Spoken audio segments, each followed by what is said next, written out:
And now, we are going through Voidscar Arena's important trash mechanics, mini-bosses, and all 3 bosses, so you know exactly what can ruin your key and guide you safely through the void.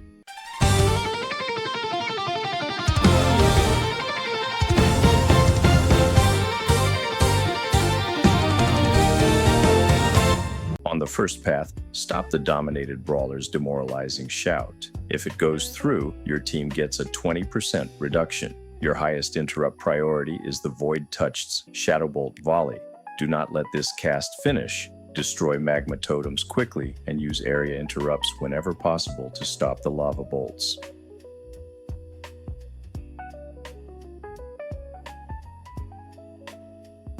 Raj'kess will summon 3 orbs of disruption. Destroy all 3 as fast as possible. During Thundering Storm, puddles will appear around the area. Keep moving and dodge them.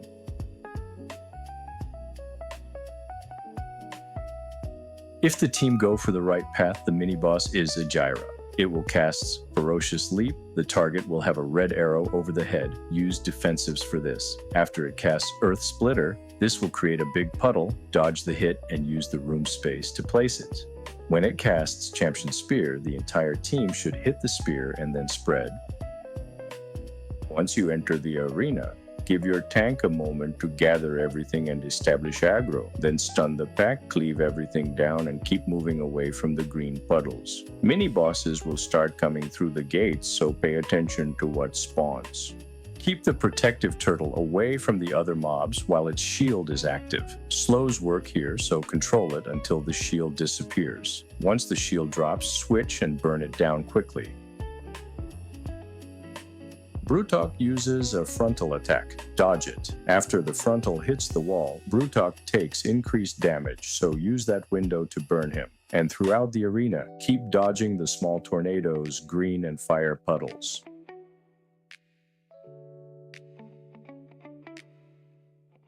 For the boss Taz'Rah, use the edges of the room to control where the puddles are placed. Red arrows and lines will target every player. Place these lines near the edge where the tank is positioning the boss.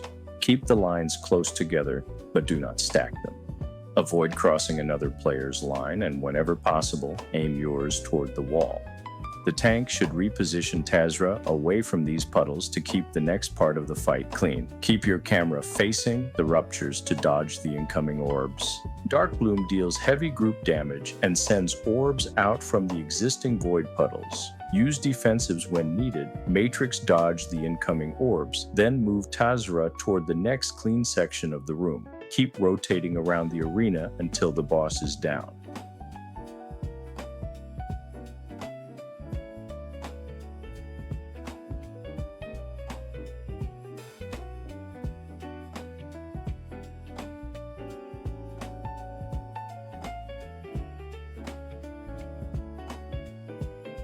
On the way to Atroxus, interrupt the Kilvor Screamer's Mad Shriek. If this cast finishes, your team gets feared. Destroy any magma totems quickly as well. The Watchful Harrower casts Sky Strike, targeting one player with a large wind effect. The team needs to stack and soak the hit, then move away from the impact location. Void Beam targets one player, shown by a yellow arrow and purple circle. That player should use a defensive, and the healer needs to watch them closely.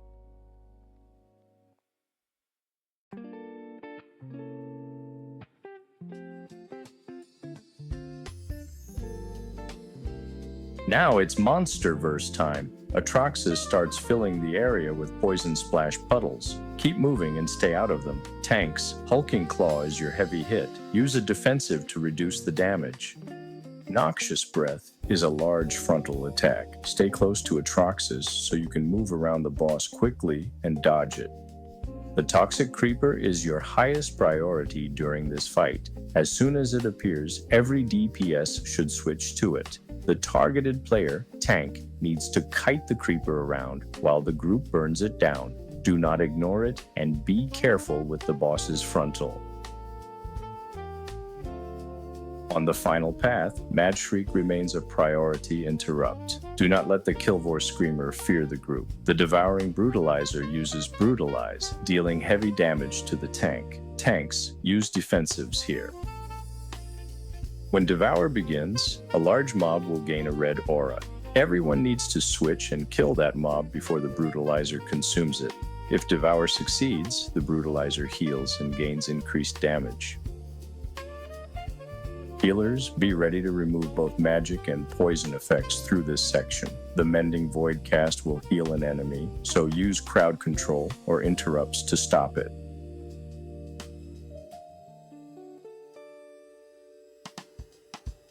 For the final boss, 3 unstable singularities will appear and continuously pull players toward them. Try to position the group between the 3 singularities. This gives everyone more room to control the pull. For Cosmic Crash, Big Void Circle, team should spread. Once the mechanic finishes, move back toward your central position between the singularities. 3 players will then be targeted by gravitic orbs. This is where the singularities become a nightmare. Move behind one singularity and line your orb up so it travels through it. Passing the orb through the singularity removes it. Each orb needs its own singularity. Do not send 2 orbs through the same one, and do not stand inside the singularity or let your orb touch you. The boss will cast dark waves, indicated by a large red frontal arrow. The tank needs to point this away from the group and away from the gravitic orbs. Use a defensive to handle the hit. One player will be targeted by Void Cascade. Use a defensive and expect heavy healing followed by a knockback. You can try to create distance from the boss and the nearby orbs, but be careful with your positioning. Do not accidentally point those orbs toward the rest of the group, especially your healer. The safer option is to use your defensive, control your position, and survive the mechanic with help from the healer. Leave a like if this guide helped you and check out our Midnight Season 2 guides.